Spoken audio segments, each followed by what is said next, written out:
Hello friends, मेरे digital classes में आप लोग का बहुत बहुत फिर से नए सेशन में स्वागत करता हूं।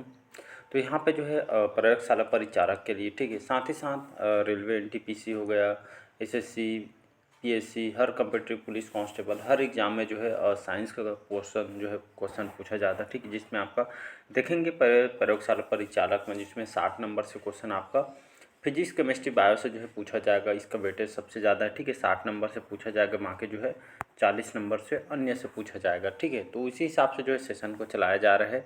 चलिए स्टार्ट करते हैं सेशन को। और हर कम्पिटिटिव एग्जाम में साइंस का पोर्शन क्वेश्चन आपसे पूछे जाते हैं। यहाँ पे सभी क्वेश्चन कंटेंट जो है आपके इंपॉर्टेंट और सिलेक्टेड हैं, ठीक है। यहाँ से बहुत सारे क्वेश्चन आप जो है प्रीवियस ईयर क्वेश्चन को देख भी सकते हैं, वहाँ से क्वेश्चन आया हुआ है। पिछले सेशन में 60 क्वेश्चन में कवर कराया था। देखे थे कि जो है बिजली का जो फ्यूज़ का तार, ठीक है, देखेंगे बिजली का जो फ्यूज़ का तार किससे बना होता है, तांबे से, टीन से, तांबा टीन के मिश्र धातु से, या लोहे एवं पीतल के मिश्र धातु से, ठीक है।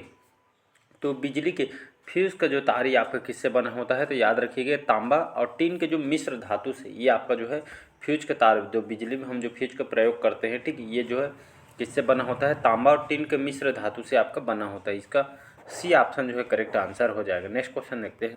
चलिए नेक्स्ट क्वेश्चन देखते हैं। यहाँ पे 61 क्वेश्चन है कि ट्रांसफार्मर एक यंत्र है, ठीक है। तो आप सभी को पता होगा ट्रांसफार्मर देखे होंगे, ठीक है। तो ट्रांसफार्मर एक यंत्र है जो उच्च एसी वोल्टेज को निम्न एसी वोल्टेज में बदलता है। बी है, निम्न एसी वोल्टेज को उच्च जो है एसी वोल्टेज में बदलता है। सिर्फ एसी जो है प्रतिवर्ती धारा में प्रयुक्त होता है, या उपरोक्त सभी, ठीक है। तो ट्रांसफार्मर ऐसा यंत्र है जो उपरोक्त सभी होगा, ठीक है। तो उच्च जो एसी वोल्टेज को निम्न एसी वोल्टेज में बदलने काम करता है ट्रांसफार्मर, और जो निम्न एसी वोल्टेज को उच्च एसी वोल्टेज में बदलने काम करता है सिर्फ एसी जो प्रतिवर्ती धारा में जो है प्रयुक्त होता है, ठीक है। तो मतलब जो है उपरोक्त सभी इसके जो है ट्रांसफार्मर के बारे में सही हैं। चलिए अगला क्वेश्चन देखते हैं। घरों में जो फ्यूज किस क्रम में जोड़े जाते हैं, श्रेणी क्रम में, समांतर क्रम में, किसी भी क्रम में, या किसी क्रम में नहीं, ठीक है। तो घरों में जो हम फ्यूज जो उपयोग करते हैं इस तार का, कौन से क्रम में इसको जोड़ा जाता है, तो इसको जो है श्रेणी क्रम में, याद रखिएगा। तो घरों में जो फ्यूज हम उपयोग करते हैं ये श्रेणी क्रम में इसको जो है जोड़ा जाता है। ए ऑप्शन जो है करेक्ट आंसर हो जाएगा। चलिए नेक्स्ट क्वेश्चन देखते हैं। घरों में जो पंखा, बल्ब आदि उपकरण किस क्रम में लगे होते हैं, समांतर क्रम में, श्रेणी क्रम में, किसी भी क्रम में, या किसी क्रम में नहीं, ठीक है। अभी देखेंगे जो फ्यूज होता है आपका श्रेणी क्रम में जो है जुड़ा होता है, ठीक है। फ्यूज की बात करो तो ये आपका श्रेणी क्रम में, लेकिन घर में जो आपका फैन होता है, पंखा, बल्ब जो लाइट होता है आदि जो उपकरण जो है आपका समांतर क्रम में जोड़े होते हैं, ठीक है। तो ये सभी जो क्वेश्चन आपसे जो आए हुए हैं, सभी पंखा, बल्ब जो आदि घरों में जो उपयोग जो उपकरण है ये सभी समांतर क्रम में जोड़े जाते हैं। बाकी जो घर को जो फ्यूज का तार होता है ये जिसको श्रेणी क्रम में जोड़ा जाता है, ठीक है। तो दोनों को याद रखना है। चलिए अगला क्वेश्चन देखते हैं। 64 क्वेश्चन है।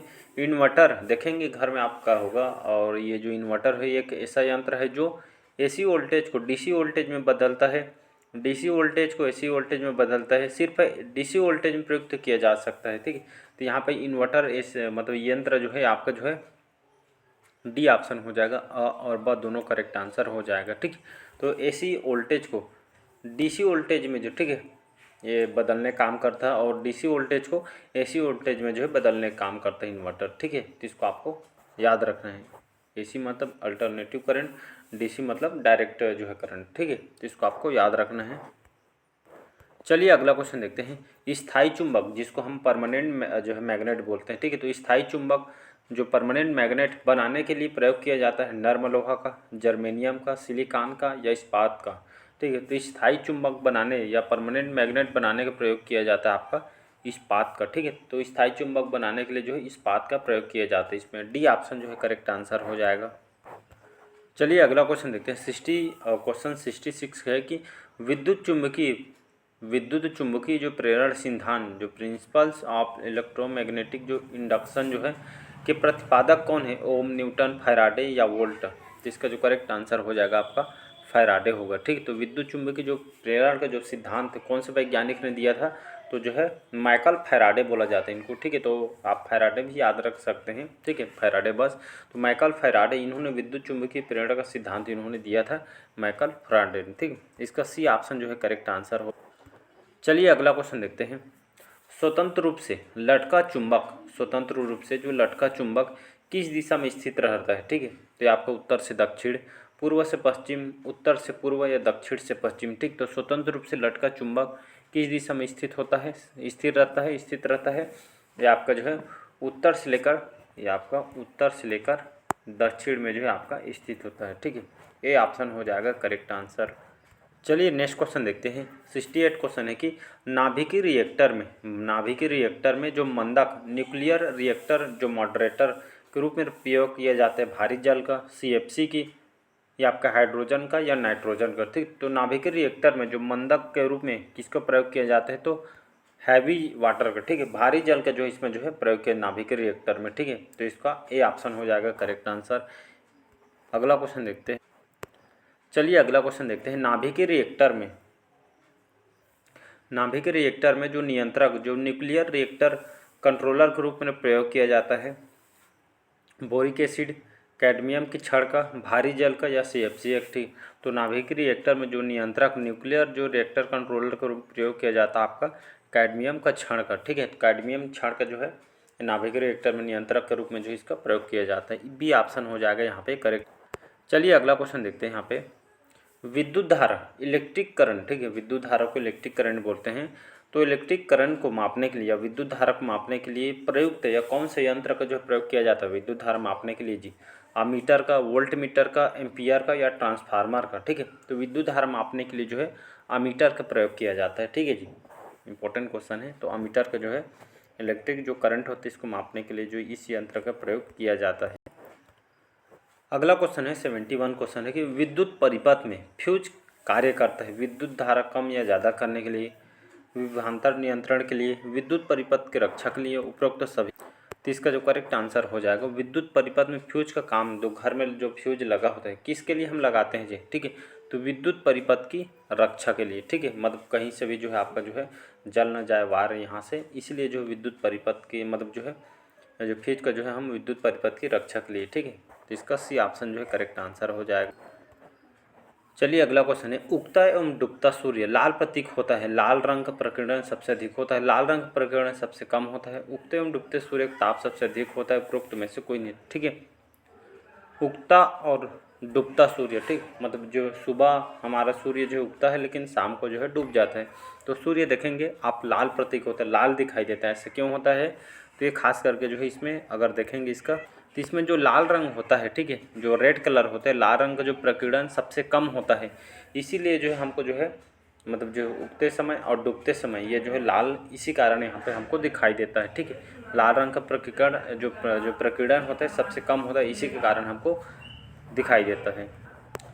चलिए अगला क्वेश्चन है दो समतल दर्पण एक दूसरे से 90 डिग्री के कोण पर झुके हैं, तो इसके बीच रखी एक गेंद के प्रतिबिंबों की संख्या कितनी होगी, ठीक है। तो एक समतल दर्पण एक दूसरे से 90 के कोण पे जो है झुके हैं, तो इसके बीच रखी एक गेंद के प्रतिबिंबों की संख्या यहाँ पे 3 होगी, ठीक है। समतल दर्पण की बात करें, दो समतल दर्पण एक दूसरे 90 कोण में जो है झुके हैं, तो इसके बीच एक गेंद के प्रतिबिंब की संख्या यहाँ पे 3 होगी। ए ऑप्शन हो जाएगा करेक्ट। चलिए इंपॉर्टेंट क्वेश्चन, ये कई बार क्वेश्चन पूछा गया, जो विद्युत बल्ब होता है जो फिलामेंट किस धातु का बना होता है, ठीक है। आप विद्युत बल्ब के जो फिलामेंट होते हैं, पहले जो आपका जो बल्ब आता था, ठीक है, जिसमें ऐसे ऐसे करके जो फिलामेंट जो है होते थे, लगभग 100 वाट का आता था, ठीक है जी। तो उस देखेंगे उसमें यहाँ से ऐसे बीच में फिलामेंट लगा होता है, ठीक है। तो इसी विद्युत बल्ब में जो फिलामेंट किस धातु को बना होता है, लोहा, तांबा, टंगस्टन या शीशा का, ठीक है। तो ये आपका जो फिलामेंट जो बीच में रहता था ये आपका जो है टंगस्टन का बना होता है, ठीक है लीजिए। तो ये याद रखें, तो विद्युत बल्ब का जो फिलामेंट ये आपके कौन सा धातु है, तो टंगस्टन धातु का बना होता था। सी ऑप्शन जो है करेक्ट आंसर हो जाएगा।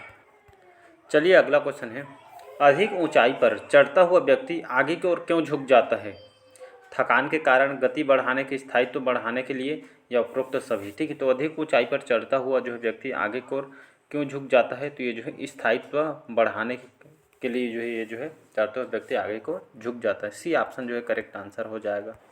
चलिए अगला क्वेश्चन देखते हैं प्रकाश वर्ष लाइट ईयर इकाई क्या है जी, प्रकाश वर्ष की इकाई क्या है, समय, दूरी की, तीव्रता की या गति की, ठीक है। तो याद रखिएगा, तो प्रकाश वर्ष लाइट ईयर की इकाई दूरी से संबंधित है, बी ऑप्शन हो जाएगा। इसका मान वगैरह जो है सब आपको बताया हुआ है, याद रखिए, सभी क्वेश्चन आएंगे आपके एग्जाम में, डायरेक्ट क्वेश्चन।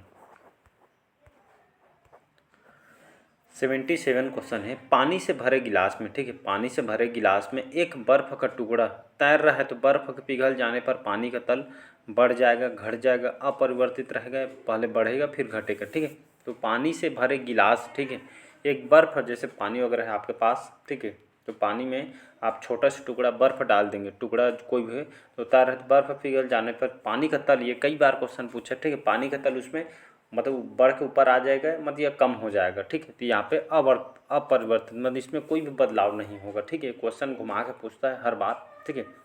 तो जैसे पानी गिलास के जो पानी है उसमें अगर बर्फ़ छोटा सा टुकड़ा आप डालते हैं और जैसे पिघल के पानी का तल यहाँ पे अपरिवर्तित रहेगा, कोई भी इसमें बदलाव नहीं होगा, ठीक है। सी ऑप्शन हो जाएगा करेक्ट आंसर। चलिए अगला क्वेश्चन देखते हैं। यहाँ पे 78 क्वेश्चन है कि स्वतः चालित गाड़ियों में लगे हुए ब्रेक किस प्रकार की व्यवस्था होती है, हाइड्रोलिक, इलेक्ट्रोमैग्नेटिक, टर्बो या गियर।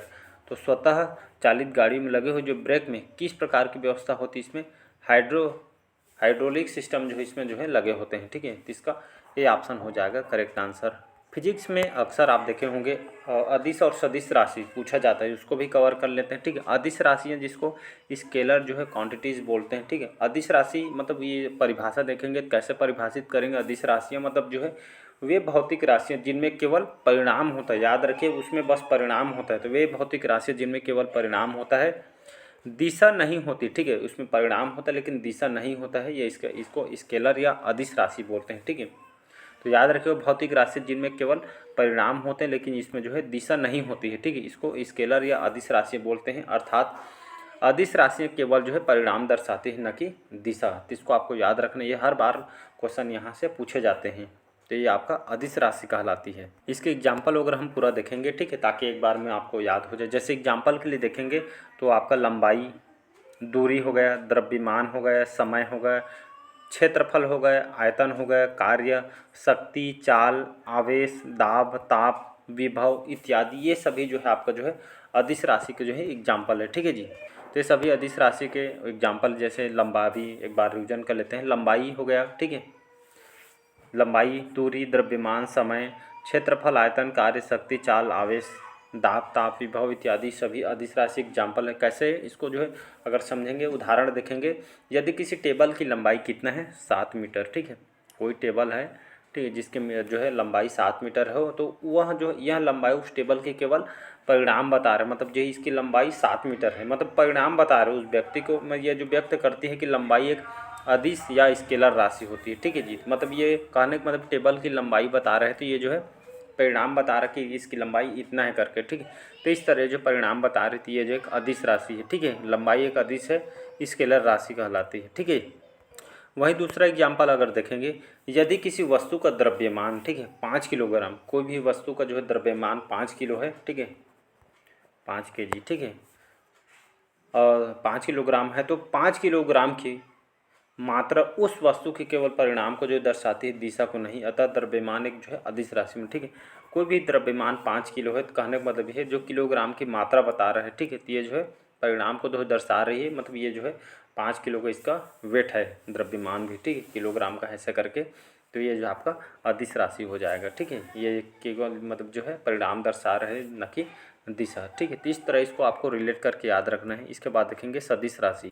सदिश राशि जिसे वेक्टर क्वांटिटीज़ बोलते हैं, ठीक है, सदिश राशियाँ जिसको वेक्टर्स क्वांटिटीज़ बोलते हैं। कैसे इसको परिभाषित या कैसे समझेंगे इसको, वे भौतिक राशियाँ जिनमें परिणाम और दिशा, याद रखिएगा उसमें परिणाम होता था अदिश राशि में, बाकी सदिश राशि में यहाँ पे दिशा भी रहेगा, मतलब दोनों रहेगा, ठीक है। इस मतलब जो है सदिश राशि में जो भौतिक राशियाँ होती हैं जिनमें परिणाम और दिशा दोनों होती हैं, इसको जो है सदिश राशि या इसको वेक्टर राशि मतलब जो राशियाँ बोलते हैं या वेक्टर क्वांटिटीज़ बोलते हैं, ठीक है। अदिश में क्या होता था, दिशा नहीं होती थी, बाकी इसमें परिणाम होता था। इस जो है सदिश राशि में आपका दोनों हो गए, परिणाम और दिशा, तो ये आपका जो है क्या होगा, तो ये जो है सदिश राशि होगी, ठीक है। चलिए कैसे समझेंगे, एग्जाम्पल याद रखिएगा। एग्जाम्पल देखेंगे तो जैसे आपका जो है विस्थापन हो गया, विस्थापन, वेग, त्वरण, संवेग, बल, भार, चुंबकीय क्षेत्र इत्यादि, ठीक है। विस्थापन, वेग, त्वरण, संवेग, बल, भार, चुंबकीय क्षेत्र इत्यादि, ये सभी जो है आपका सदिश राशि है, ठीक है।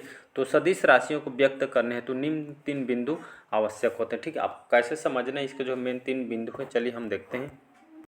तो इसमें जो है राशि का परिणाम, ठीक है, मैग्नीट्यूड ऑफ क्वांटिटी, ठीक है, राशि का जो है परिणाम होना चाहिए, ठीक है, राशि की जो है दिशा भी होना चाहिए, डायरेक्शन ऑफ क्वांटिटी होना चाहिए, और जो है थर्ड में राशि का मात्रक भी हो, यूनिट ऑफ क्वांटिटी, ठीक है। तो परिणाम का, राशि का परिणाम भी होना चाहिए, राशि की दिशा भी होना चाहिए और राशि का मात्रक भी होना चाहिए, तब ये जो है आपका सदिश राशि होगी, ठीक है जी। तो ये सभी इसके जो है आपका जो है मतलब जो समझने के जो है मतलब ऐसे आप इसको जो है समझ सकते हैं। चलिए आज के सेशन में यही तक रखते हैं। कमेंट बॉक्स में बताइए, कमेंट बॉक्स में कैसा लगा सेशन, और जो है हर एग्जाम के लिए काम आएगा। तो अच्छा लगे तो चैनल को लाइक शेयर सब्सक्राइब कीजिएगा। Thank you.